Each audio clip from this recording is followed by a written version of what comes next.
Shalom saudara, kembali kita mengikuti Abam. Kita akan mengikuti ini dalam penyertaan dan pendampingan Dr.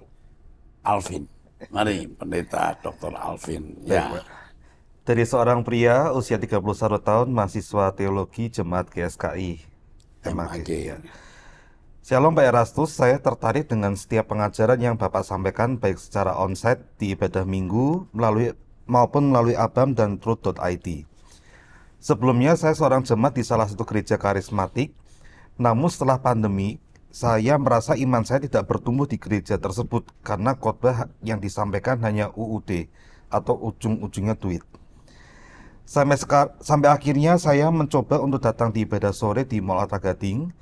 Saya sangat cocok dengan khotbah Bapak yang selalu mendorong saya untuk berusaha hidup kudus. Namun ketika Bapak mengadakan seminar Logos, disitulah timbul gejolak di dalam hati saya. Karena saya adalah seorang Trinitarian dan kampus tempat saya kuliah pun cenderung ke pemahaman Trinitas dibanding monoteisme. Iya. Tapi hari demi hari saya tetap paksa untuk terus mengikuti ajaran monoteisme Bapak. Meski hati dan pikiran ini terus melawan karena ajaran Trinitas yang sudah mendarah daging dalam diri saya. Semakin lama saya semakin memahami bahwa pengajaran yang Bapak sampaikan ini benar adanya dan tidak mengerti kenapa banyak orang dengan mudahnya menganggap Bapak sesat tanpa mendengar pengajaran Bapak lebih dalam lagi. Dan saya rasa mereka yang menganggap Bapak sesat ini juga tidak punya dasar yang kuat untuk membuktikan di mana sesatnya Bapak. Saya tertarik untuk mempelajari monoteisme lebih dalam lagi. Bolehkah saya diberikan buku-buku Pak Eras supaya saya bisa lebih memahami lagi pengajaran-pengajaran yang Bapak berikan? Karena terkadang teman-teman yang tahu saya mengikuti ajaran Bapak sering berargumentasi dengan saya dan tidak jarang saya sulit menjawabnya karena pengetahuan saya yang masih kurang dengan pengajaran yang Bapak sampaikan. Saya tahu Pak, kalau sebaiknya kita menghindari perdebatan yang tidak perlu. Namun saya juga ingin setidaknya saya bisa menaburkan benih yang baik ke dalam hati orang-orang ini, perkara mereka mau menerimanya atau tidak, saya serahkan ke Tuhan. Yang penting saya sudah melakukan bagian saya. Maaf kalau tulisan ini agak panjang Pak, kiranya Tuhan selalu memberkati pelayanan Bapak dan memberkati kesehatan Pak Erastus selalu. Tuhan Yesus memberkati Pak Eras. Oke, ini pria usia 31 tahun, mahasiswa teologi. Rasanya bukan di Ekumene ini ya? Bukan. Oke. Anda dulu Trinitarian dan rasanya kurang nyaman ya mendengar ajaran yang non-Trinitarian. Saya Trinitarian. Ketika Tuhan menyingkapkan kebenaran ini, saya switch ke monoteisme dan tiap hari sampai hari ini saya belajar monoteisme dan menulis bukunya. Jadi buku-buku yang sudah saya tulis itu saya revisi semua. Karena pemahaman saya lebih lengkap. Dan saya makin melihat monoteisme ini benar sekali. Saya bisa menjawab sebuah pertanyaan mengenai Trinitarian atau mengenai monoteisme atau mengenai keberadaan Allah. Sampaikan pertanyaan mengenai ini akan saya jawab di Abam. Kalau dulu saya jawab di Abam khusus mengenai menjawab Trinitas, sekarang digabung saja di Abam. Selamat datang di gereja kami, di gereja Tuhan yang kami layani. Tetap setia, kami akan kirim buku-buku. Ingat pada waktu kita menjawab pertanyaan mereka mengenai keberadaan Allah ini, jangan pakai marah. Teduh, itu penting. Kalau Anda bingung, sampaikan ke Abam, saya akan menjawab. We love you, Tuhan berkati. Selanjutnya dari seorang pria usia 60 tahun, sudah menikah, punya 2 anak, tinggal di Sumatera Utara, Jemaat Pentakosta. Sudah 3 tahun tidak ibadah. Jadi kalau Jemaat Pentakosta itu artinya jemaat aliran Pentakosta, ada macam-macam di situ ya. Tidak kami sebut nama denominasinya ya, demi etika lah. Oke, terus. Shalom Pak Erastus, Gembala Senior GSKI. Saya semenjak terkena stroke 7 tahunan ini tidak kerja, dan istri tahun 2023 Agustus juga terkena musibah jatuh dari kamar mandi. Kemudian dioperasi otak saya, jadi tidak kerja lagi. Pertanyaan saya, kenapa masalah selalu ada di rumah tangga kami? Saya akui saya orang bebal Pak. selalu berbuat dosa. Apa ini juga kutukan dosa nenek moyang, Pak? Mohon Pak doakan saya terlepas dari dosa yang dulu-dulu. Jangan sampai ke anak cucu kami. Terima kasih Pak, Tuhan memberkati. Selalu berbuat dosa dalam kurung sadar tapi mengulangi lagi. Hmm, Tuhan itu mencegah kita masuk neraka dengan cara keadaan seperti ini. Keadaan seperti ini membuat Bapak mencari Tuhan dalam keheningan, dalam kesepian. Sebab kalau Bapak sehat, Bapak akan jatuh terus dengan dosa itu. Dan Bapak tidak bisa mengendalikan diri. Bapak pasti sering merasa ada dalam situasi seperti orang memiliki pribadi ganda. Jadi satu sisi Bapak ke gereja menyembah Tuhan, tapi di saat-saat yang lain Bapak melakukan apa yang tidak berkenan di hadapan Allah. Tapi dengan kondisi seperti yang Bapak alami hari ini, Bapak dibawa kepada situasi Bapak hidup untuk mempersiapkan kekekalan saja. Tidak apa-apa, jalani saja. Tuhan sayang Bapak. Oke. Dari seorang pria usia 58 tahun tinggal di Banten, jemaat karismatik. Ya. Shalom alaihim Pak Eras dan tim Abam GSKI. Saya hanya ingin share pernyataan saya. Saya sangat terhibur dari jok-jok atau humor-humor segar dan lucu Pak Eras saat khotbah. Walaupun tema khotbahnya kelas dewa atau berat yang seringkali takuti oleh jemaat, tetapi Bapak kemas dengan humor yang natural atau tidak dipaksakan harus lucu dan jemaat harus ketawa. Menurut saya itu urapan sukacita yang Bapak dapatkan untuk membuat jemaat tidak takut ketemu Bapaknya di gereja. Tapi tetap saja, waktu Pak Eras membongkar dosa-dosa, saya bukannya tertawa, tetapi menyesal, bersedih, menyadarinya dan langsung ada niat untuk minta pengampunan kepada Tuhan. Tidak seperti kebanyakan pendeta-pendeta di luar sana yang khotbahnya lucu-lucu seperti pelawak, menertawakan dosa-dosa. Tetapi waktu pendeta-pendeta itu membongkar dosa, saya malah merasa biasa saja. Itu sekedar lucu-lucuan saja, jadi saya tidak merasa bersalah tentang dosa-dosa saya yang dibongkar tadi. Tolong pertahankan urapan sukacita dan otoritas Tuhan untuk membongkar dosa-dosa itu ya Bapak Rohaniku yang spesial. Serta gujab untuk salah satu pastor ya, sebagai pembaca pertanyaan-pertanyaan yang keluarnya dari dalam hati yang tulus dengan intonasi suara yang keren dan harmonis, seolah-olah pertanyaan-pertanyaan dibacakan itu mewakili diri sendiri. Diri si pembaca, Diri si pembaca. salah satu pembaca dari Abam, salah satu pembaca, salah satu pendeta pembaca Abam ya. Terus Jadi saya seperti mendengar storytelling yang bagus, mahal dan buat terharu mendengarnya. Semangat terus ya prajurit-prajurit Kristus. God love and bless all of you and me too. oke deh. Ini yang menyampaikan pertanyaan, we love you. We care of you. You are part of our life. We are going together to new earth, to heaven. Oke? Tuhan berkati. Selanjutnya seorang wanita usia 13 tahun, pelajar tinggal di Jakarta Timur, jemaat karismatik. Shalom Opa Eras dan tim Abam, saya ingin menceritakan bahwa mami saya ingin sekali kalau adik perempuan saya yang berumur 2 tahun 4 bulan tidur bersama saya karena saya kan mendapatkan adik baru lagi. Mami sekarang hamil 4 bulan, tapi saya menolak karena kamar mami papi saya lebih luas dan ada box yang biasanya adik saya tidur di situ. Tetapi mami saya malah bilang saya pelit. Saya jadi sedih. Saya pikir bukan tanggung jawab saya untuk tidur bersama adik saya.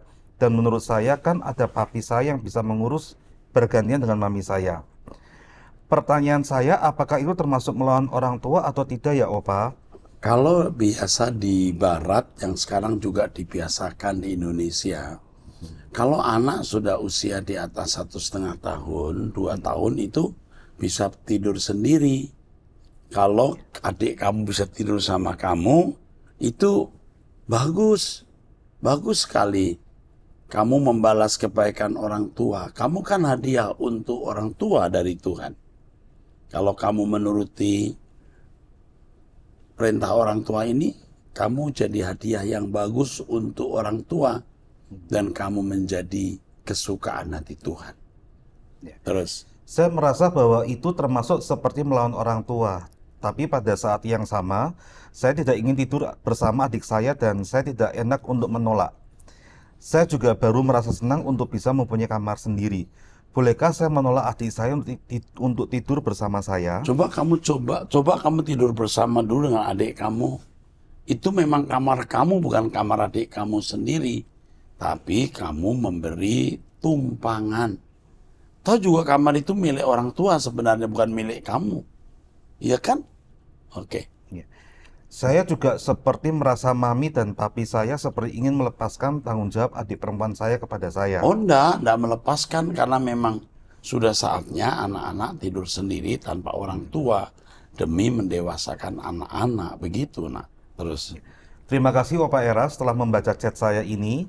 Saya doakan agar Opa bisa sehat selalu dan bisa terus memenangkan jiwa orang-orang yang tersesat dalam kegelapan. Waduh, hebat banget nih. Kamu hebat ya, umur 13 tahun begini. Ya, saya tidak mau sebut nama, takut bapaknya nanti ini ya. Tapi sebenarnya orang tua tahu juga nggak apa-apa. Kamu harus membagi kamarmu untuk adikmu, karena itu juga bukan milikmu. Rumah itu, kamar itu bukan milikmu, itu milik papa mama. Ya, dan di mana-mana juga anak terpisah dari orang tua tidur kalau sudah mulai dewasa, ya. Dan kamar itu dibagi menjadi dua. Nanti suatu hari kalau adik kamu sudah besarnya seperti kamu, dia akan dibuatkan kamar sendiri. Tuhan akan memberkati papa mamamu sehingga kamu akan punya kamar sendiri. Bahkan mungkin tidak lama lagi kamu bisa punya kamar sendiri, adikmu sudah umur 5-6 tahun, dia bisa punya kamar sendiri. Atau nanti ada pembantu, adik kamu tidur dengan pembantu. Ya, tapi sekarang terima dulu saja. Terima dulu, jangan membantah. Nanti baru rundingkan dengan orang tua. Kalau kamu tidak keberatan, kamu kasih nomor telepon orang tuamu kepada kami. Nanti dihubungi supaya orang tuamu bisa kami ajak bicara. Ditelepon saja, tanya nomor telepon papa mamanya, lalu nanti si Bu S ngajak bicara ibunya. Ya. Oke, teruskan. Dari seorang wanita usia 36 tahun belum menikah, tinggal di Sulawesi Utara, jemaat Protestan. Gereja Injili ini. Injili ya Pak? Ya. Ya. Shalom Pak, saya seorang gembala jemaat di salah satu gereja Injili. Ya. Saya juga seorang guru agama Kristen di sekolah. Saya belum pernah menikah. Namun hari ini saya menjalin hubungan dengan duda yang bercerai karena istrinya selingkuh dengan laki lain yang bukan orang Kristen. Pertanyaan saya, apabila hubungan saya ini ke jenjang yang lebih serius atau saya menikah dengan dia, menurut Bapak, saya melanggar perintah Tuhan.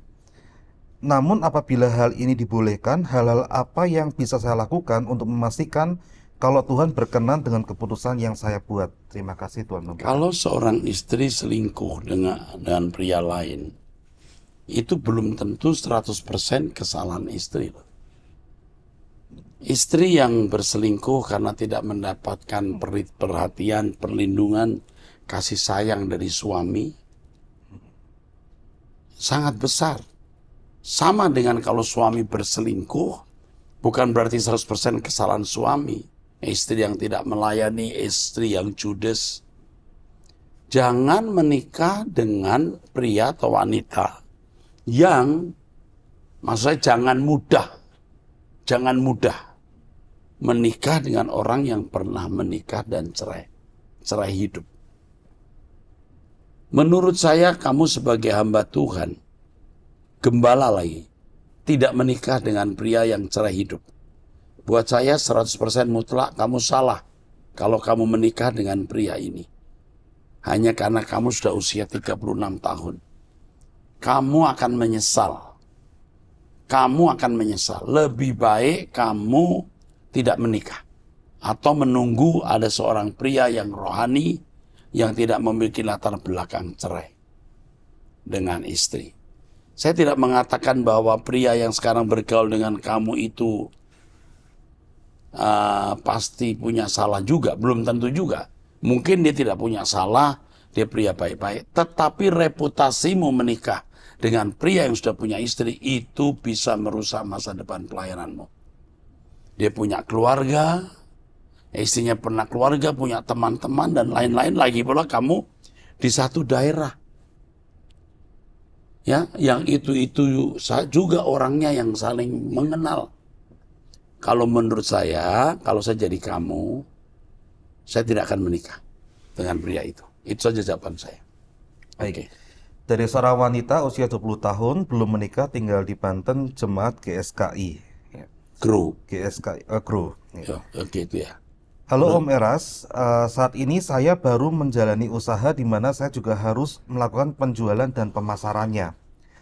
Saat berusaha menjual dan memasarkan produk, saya bertindak seperti kebanyakan orang, seperti berbicara manis kepada calon pelanggan, berbohong sedikit-sedikit demi menyenangkan hati calon pelanggan, dan bertindak atau berkata hal-hal yang sebetulnya hanya bertujuan merayu pelanggan agar saya berhasil menjual.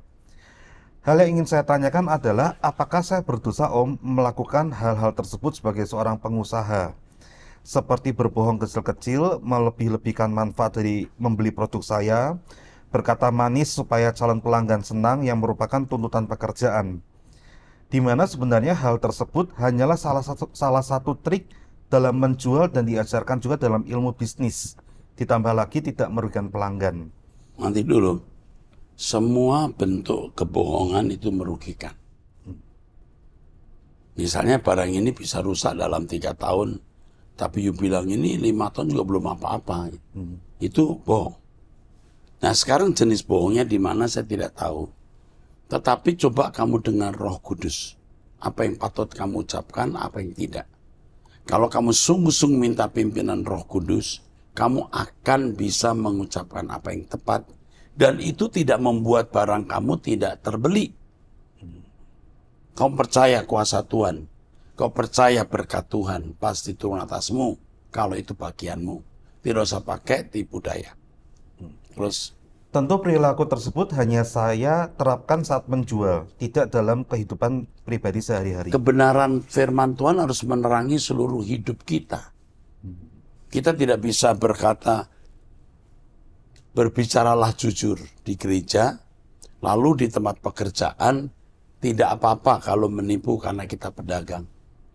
Atau seorang politisi yang berkata, kasih musuhmu waktu di gereja, tetapi ketika di mimbar politik, bunuhlah lawan politikmu. Itu namanya dualisme.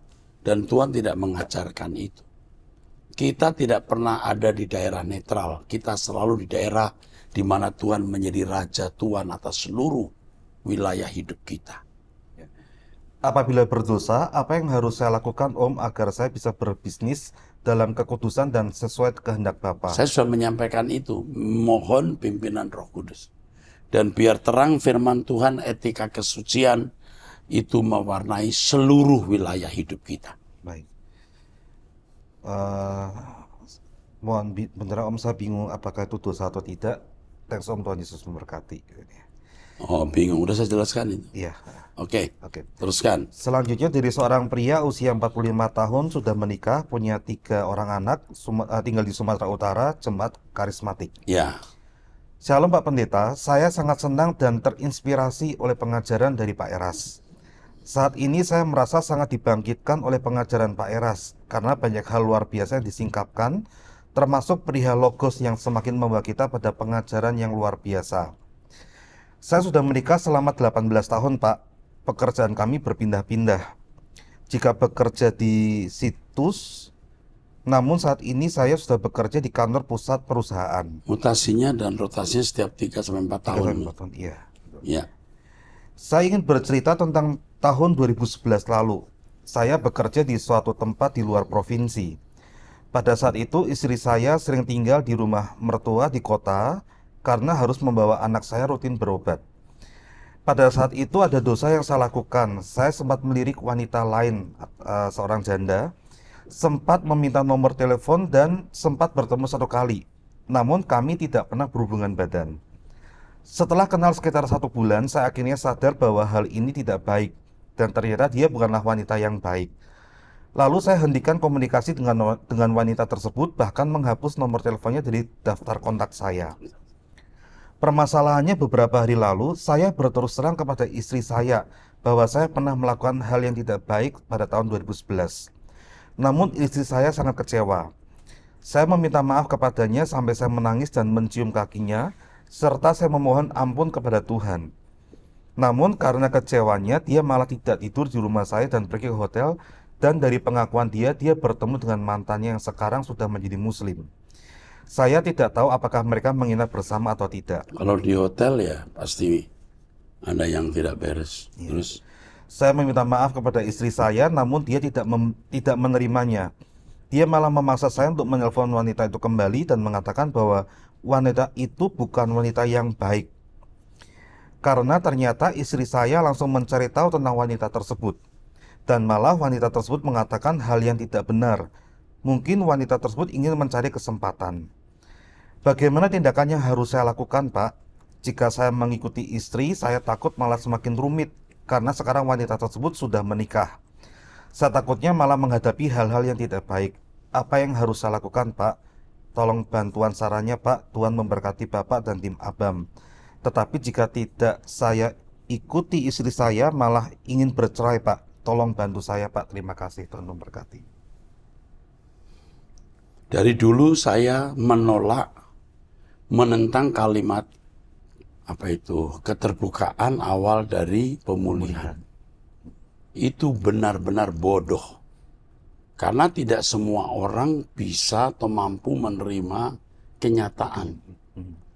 Ketika pengakuan di depan umum, mungkin istri atau suami yang mendengar pengakuan pasangannya diam atau menerima.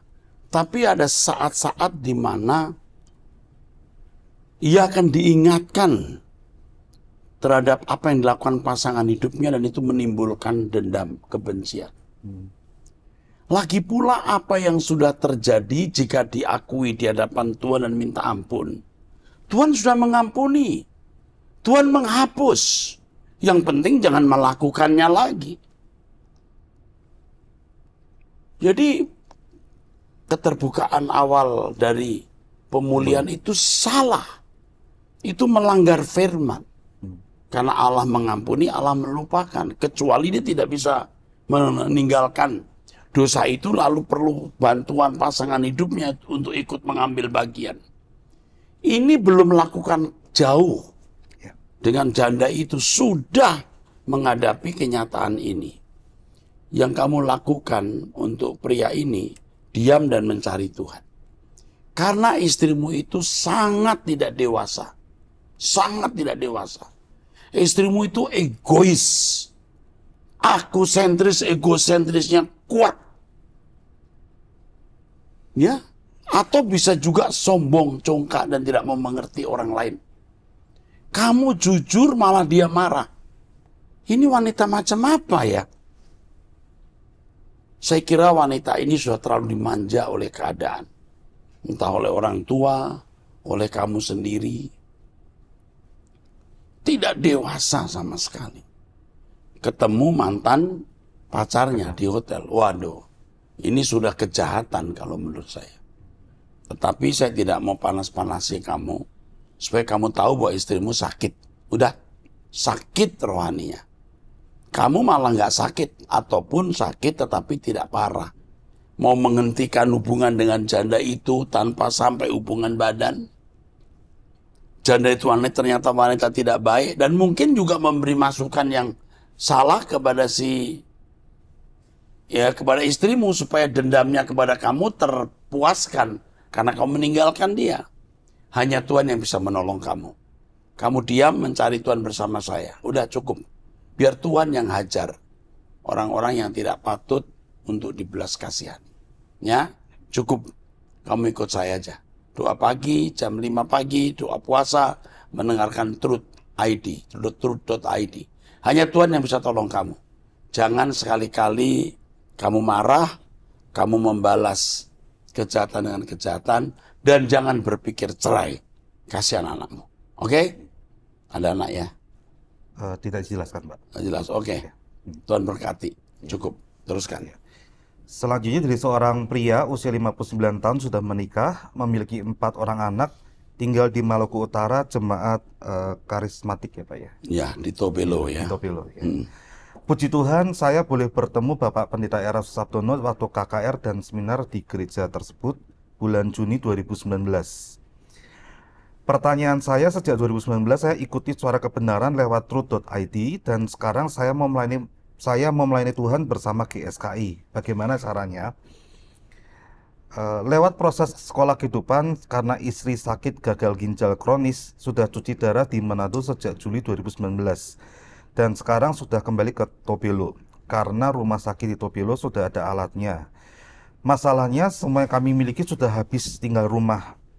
Mohon doa dan solusinya karena rencana rumah mau dijual. Terima kasih mentor atau seniorku dan semua tim Abam. Tuhan Yesus memberkati. Kasihan ini. Coba dilayani. Diarahkan. Ini kasihan, ya. Kasihan. Coba dilayani nanti. Siapa tahu kita bisa buka cabang di sana. Ini kasihan.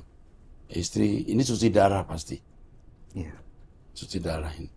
Betul ya? Iya, sudah cuci darah sejak Terus di Tobelo ada alat cuci darah. Iya. Harus kita perhatikan. Ini seorang pendeta ini. Teruskan. Iya. Dari seorang wanita usia 53 tahun. Sebentar. Iya. Kepada yang bertanya ini ya. Tuhan sering mengadakan keadaan itu mencegah kita hidup dalam dosa. Jadi syukuri keadaan yang terjadi. Oke. Ya. Teruskan. Selanjutnya dari seorang wanita usia 53 tahun, Janda. 3 anak, tinggal di Banten, jemaat GSKI Molaragating. Ya. Shalom Pak Eras, maaf Pak sebelumnya saya ingin bertanya tentang kakak saya seorang janda juga. Beliau selalu mengikuti doa Bapak melalui truth.id dan semua kegiatan Bapak di online. Namun yang saya ingin pertanyakan, apakah boleh kakak saya membicarakan orang lain dengan temannya pada saat temannya telepon lalu menceritakannya lagi pada orang lain? Apakah dengan sifat seperti itu semua yang dilakukannya mendekatkan diri dengan Tuhan akan terhapuskan? Karena kalau sudah telepon itu bisa setengah jam, bahkan lebih hanya untuk membicarakan orang lain. Ya, tidak akan terhapuskan apa yang diusahakan dalam mencari Tuhan, tetapi dia tidak bertumbuh dewasa. Kalau dia tidak berubah, ya tentu sia-sia semua yang dilakukan akan terhapuskan. Tapi kalau sejauh ini Tuhan masih beri kesempatan dia untuk bertobat, mestinya dia bertobat. Ya, kalau Tuhan ingatkan, saya akan bicara. Jangan membicarakan orang lain di telepon atau langsung. Harus memiliki kebiasaan menolak membicarakan orang lain. Oke, teruskan. Apakah pantas teman seperti itu dipertahankan? Lalu beliau itu orangnya baik Pak, tapi permasalahannya di sini itu beliau dimanfaatkan oleh orang lain. Beliau tetap baik walaupun sudah tahu orangnya memanfaatkan beliau. Apakah dengan begini beliau benar atau tidak? Seringkali orang seperti ini masih menikmati pujian. Dia dipuji, ya. Dia tetap dekat dengan orang-orang yang memuji dia walaupun orang-orang itu tidak baik. Sampaikan ucapan saya ini. Dia berhenti untuk tidak membicarakan orang lain, ya. Berhenti dalam membicarakan orang lain dan belajar tidak mencari pujian. Karena kalau keterusan seperti itu, orang lain akan bergantung pada beliau, lalu tidak ada perjuangan untuk dirinya sendiri. Mungkin itu saja, tolong dijawab ya Pak. Terima kasih Pak. Semoga Tuhan Yesus memberkati Bapak. Sudah saya jawab. Amin. Yang penting Anda sebagai saudara memberi contoh yang baik untuk saudari Anda itu. Ya, oke. Kalau saudari saudaranya ini juga janda, ikut doa terus, mendengarkan Truth ID, suatu hari pasti ditegur Tuhan. Oke. Sampai jumpa di episode 1082. Tuhan berkati.